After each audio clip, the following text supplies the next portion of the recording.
Assalamualaikum warahmatullahi wabarakatuh. Perkenalkan, nama saya Komariatus Zamania dan teman saya yang bernama Nurin Ainus Silvia. Kami di sini dari kelompok 5 yang akan menjelaskan mengenai profesional dalam BK. Yang pertama yaitu pengertian dari profesional. Jadi di dalam KBBI itu diartikan bahwa profesional itu bersangkutan dengan profesi, yaitu memerlukan kepandaian khusus untuk menjalankannya. Kemudian yang kedua yaitu mengenai profesional dalam bimbingan konseling. Jadi konseling itu dapat diartikan sebagai sebuah hubungan profesional antara konselor dan klien. Pada dasarnya, konseling merupakan sebuah proses belajar. Nah, ketika konseling itu berhasil dilakukan, maka klien itu mempelajari sebuah hubungan yang baru dan hubungan yang lebih baik antara dirinya dengan dunia yang menjadi tempat tinggalnya.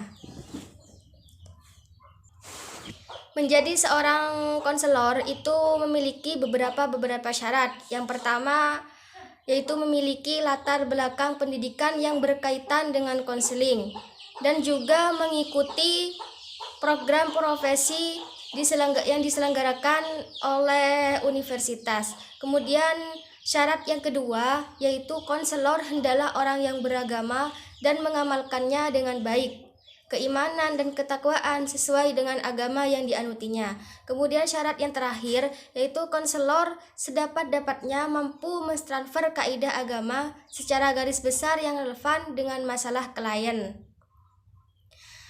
Kemudian kompetensi konselor. Jadi kompetensi konselor itu terdapat 4 macam.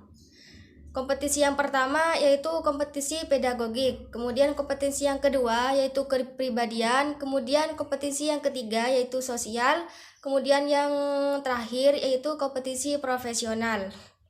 Yang pertama kompetensi pedagogik.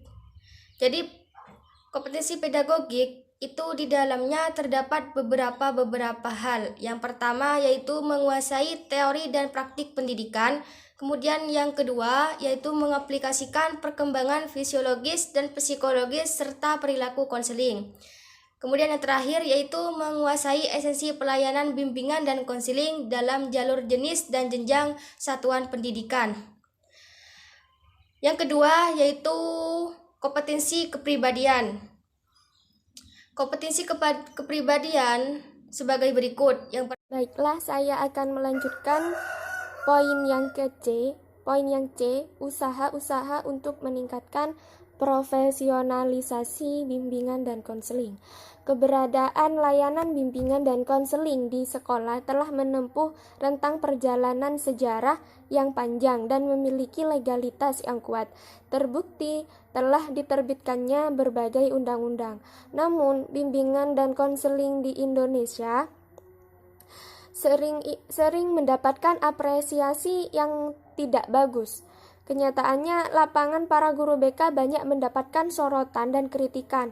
Peran guru BK yang selama ini diharapkan dapat membantu siswa mengenai masalah belajar, pengembangan diri, dan psikologis justru malah dicap sebagai polisi sekolah, bahkan tukang cukur sekolah. Selain itu, dalam pemberian layanan di sekolah, sarana dan prasarana yang terbilang tidak memenuhi standar seperti ruang BK yang masih menyatu dengan ruang guru. Peningkatan profesionalisme berarti merupakan upaya untuk menjadikan keahlian guru BK menjadi lebih tinggi sehingga kualitas layanan dapat dipertanggungjawabkan. Keprofesionalisasi seorang guru BK harus tetap terjaga. Artinya, keahlian yang telah dimiliki itu tidak boleh berkurang, apalagi hilang. Jika ini yang terjadi, maka akan sangat beresiko, yakni merugikan peserta didik atau konseling yang mendapatkan layanan darinya. Berikut cara sekaligus bimbingan belajar untuk meningkatkan keprofesionalisme bimbingan dan konseling. Yang pertama, praktik layanan bimbingan belajar kepada peserta didik amatlah penting, mengingat tujuan akhir dari suatu pembelajaran adalah mengarahkan peserta didik agar mampu belajar mandiri demi kesuksesan peserta didik itu sendiri di masa mendatang. Adapun pendekatannya melalui dua cara, yaitu pendekatan individual, yang kedua pendekatan kelompok. Jenis layanan bimbingan belajar. Adapun jenis layanan bimbingan belajar ini ada dua juga. Yang pertama non-psikologis, yang kedua psikologis. Yang ketiga kegiatan pendukung dalam bimbingan belajar.